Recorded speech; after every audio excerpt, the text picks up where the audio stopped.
Welcome back to BIM in Minutes. Today, we're mastering view filters in Revit. Ever wondered how to quickly differentiate elements in your Revit plans? In this clip, I'll show you how to use view filters to control visibility effortlessly. First, let's identify our element. Here, we're looking at a foundation with the mark PCC.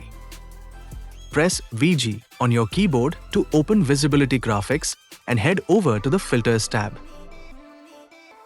We're going to create a new filter and name it PCC.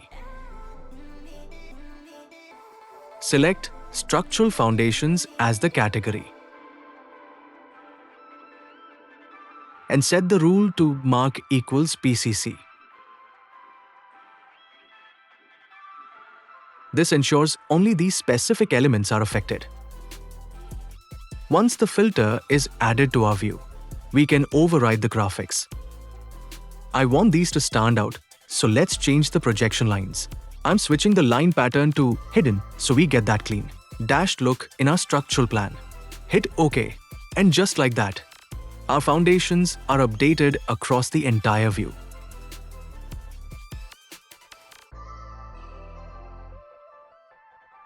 This video is a quick snippet from our upcoming series, Model in Minutes, Season 1, where we build a full 4-story structure from scratch.